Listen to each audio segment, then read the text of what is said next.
प्रणाम हमल कार्य सभी को के गोड़ चुके गोड़ लागत नहीं तो वो लोग कैसन बनी जा और वो लोग के बीच में फिर से लेके आगे बनी झूमर गीत तो वो लोग सुनी जा आनंद उठाई जा और जैसा लगी कमेंट में बताई जा।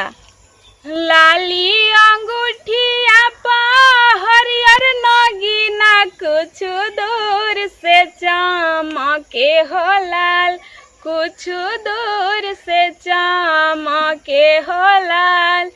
लाली अंगूठिया पा हरियर नगीना कुछ दूर से चमके हो लाल, कुछ दूर से चमके हो लाल।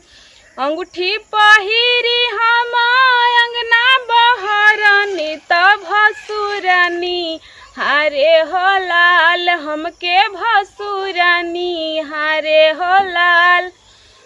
जब हम जानती कि भसुरा खेलाड़ तरबूजवा मंगैती हो लाल, तरबूजवा मंगैती हो लाल।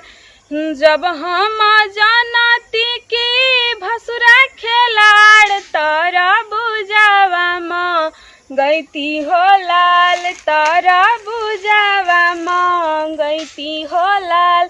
ओही तरबूजवा से फोरती का पार बिना ससुर के रहती हो लाल, बिना भसुर के रहती हो लाल। लाली अंगूठिया पा हरियर नगीना कुछ दूर से चमके हो लाल, कुछ दूर से चमके हो लाल। जब हम जानती कि देवरा खेलाड़ तरबूजवा मंगैती हो लाल, तरबूजवा मंगैती हो लाल।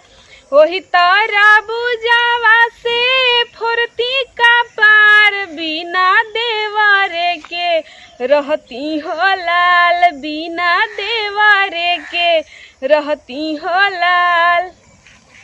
लाली अंगूठिया पा हरियर नगीना कुछ दूर से चमके हो लाल, कुछ दूर से चमके हो लाल।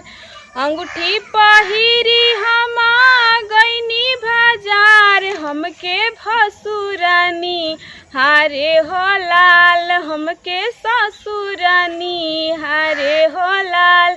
जब हम जानती कि ससुरा खेलाड़ तरबूजवे मंगैती हो लाल, तरबूजवे मंगैती हो लाल। ओही तरबूजवा से फोरती का पार बिना ससुर के रहती हो लाल, बिना ससुर के रहती हो लाल। लाली अंगूठिया पा हरियर नगीना कुछ दूर से चमके हो लाल, कुछ दूर से चमके हो लाल। नमस्ते प्रणाम हमल कार्य सभी को के गोड़ चुकी गोड़ लागत नहीं तो ये झूमर गीत रवा लोग की कैसा लागल कमेंट करके जरूर बताएं जा। और बाकी अपन प्यार दुलार असही झूमर गीत पे बनौले रखी जा। अच्छा लगे वो लोग इनके प्यार दुलार मिलेला तो और बाकी कोनो गलती तो माफ करब जा। बाकी एक साथ दी है विदाई, अगला वीडियो में फिर से मिला जाए। तब तक के लिए लव यू।